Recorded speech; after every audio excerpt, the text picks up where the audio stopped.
All right, let's see. If I'm on schedule, and let's hope it's on, our next speaker, Ken Langford. And let's see what I know about Ken.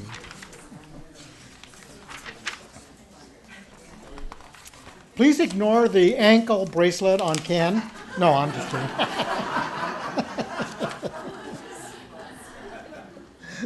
The title of Ken's I'm sorry. The title of Ken's presentation is, well, this might add to it, Mr. Random Enterprises Incorporated. He was born and raised in Connecticut, but that was not his fault. The two biggest decisions in your life are who your parents are, and you have nothing to say about it. That's where his parents lived. He graduated from college in Vermont, moved immediately to Colorado, where he belongs. Ken owns Mr. Random Enterprises in Broomfield, provides creative video and photography services. He began photographing lightning in 1981. After being hit 4 times, no, I just made that up. While Ken is speaking, we will turn off the lights. And soon, he began photographing lightning in 1981, soon branched out to a variety of natural wonders. His photographic work has appeared in national publications. He's presented to many live audiences. Is this going to be your first dead one? Oh, just Ken's photography has been displayed at galleries, businesses around Denver and Boulder. And thank you very much for putting up for my verbal abuse, okay? I love you. Anyway, at this time, let's put our hands together for Ken and give him a warm PK welcome.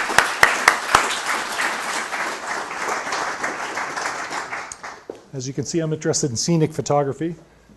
So as I said, I grew up in Connecticut. My dad actually taught me how to take lightning. This picture was taken in Cincinnati, believe it or not, with a point and shoot. Many of the things that I have here are going to be from digital cameras, a couple from 35 millimeter, but this was my gateway phenomena. And I love the idea of the dance being part of the audience being part of the dance. I very much would like to show you things that you can look for out in nature.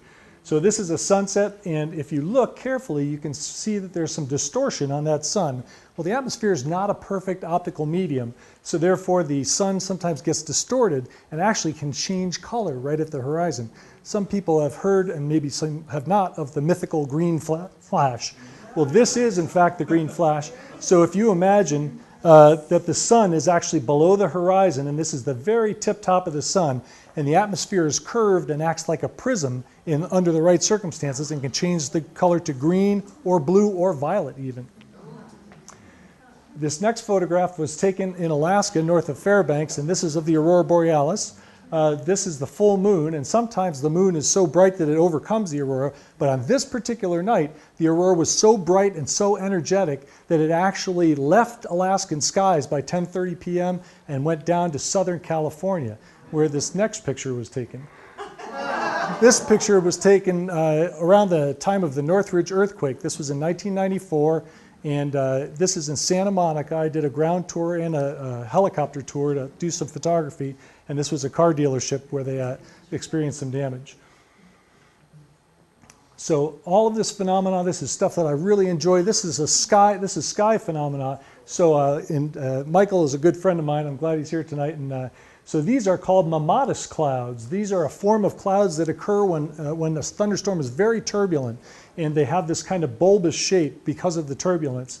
And some people think that when they see this kind of cloud, it can be a tornadic thunderstorm. It is not always tornadic when you see these mammatus clouds, so they're not necessarily to be feared. However, it is not uncommon to see these on a tornadic thunderstorm. And these were shot in Broomfield right over the top of my house. And they have a very distinct look, very beautiful look to them. This is a different kind of a windy cloud. This is a cloud that is called lenticular because of the lens shape. And these clouds are formed when the wind is disrupted by the mountains, by the terrain. And as it goes up, it condenses. And as it goes back down again at the other side of the sine wave, it evaporates. And it causes it to get this very nice laminar shape. So here's an atmosphere full of these kind of clouds.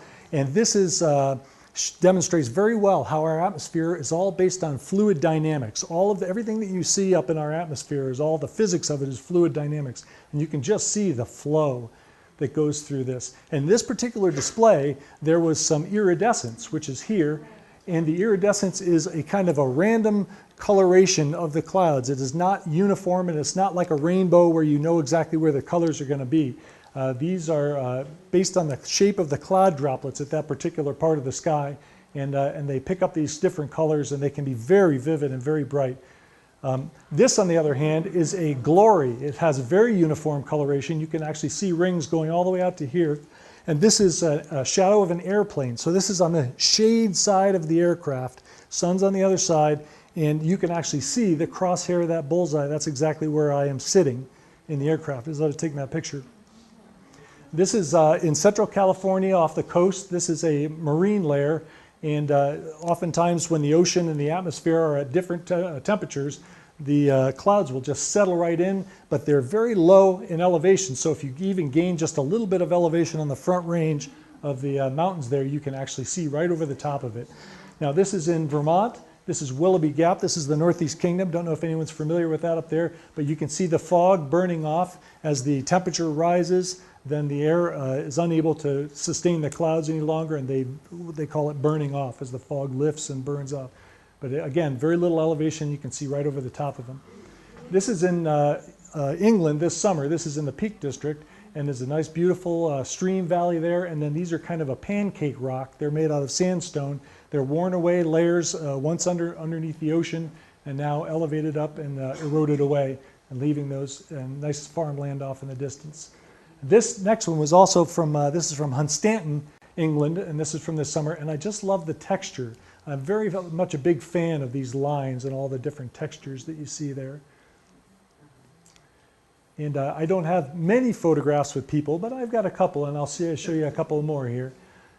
So this next one is in Arizona. This is during the holiday time, and they put these string lights on the cactuses, and it looks very pretty. But what I actually really love is this, is the reflective pool where you can see the ripples kind of doing strange things with the light. And that kind of very much appeals to me. I always look for that kind of texture when I'm doing photography. This is on top of one of the high-rises in Denver, and this is my nephew and his girlfriend considering buying an apartment here, which they ultimately did not do. But this is the string lights that they had up, and I thought that the colors perfectly matched the sunset. I just thought it was a very beautiful view. And this is Halloween in Hollywood, California, last fall, and this was the best costume that I saw the entire night as I was going around. Talk about a good use of string lights. And I like the way that this woman showed up in his glow. And this is a very good friend of mine, Bridget, and her daughter, Rachel. And so there's one of mine as people pictures. So I do photographic demonstrations. I have talked to people about how to photograph lightning, or much longer form talk about natural phenomena.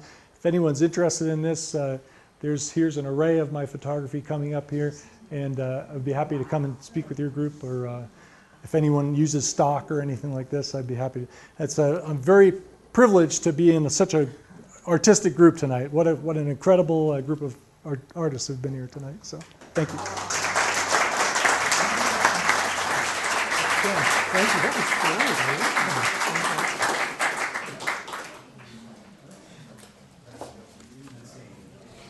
Okay, after everything you've seen tonight, if you don't wake up tomorrow and look up in the sky and appreciate what we have in Colorado, why are you here? No. How many of you have ever laid there when you were a kid? Remember, I was raised in western Nebraska. And I always remember as a kid, we would lay there and look at the clouds and, oh, look, there goes Mickey Mouse, or there goes some shape. And I always had one guy who saw things that none of us ever saw. Well, he's still alive today, unfortunately. He's still seeing a lot of things none of us never see.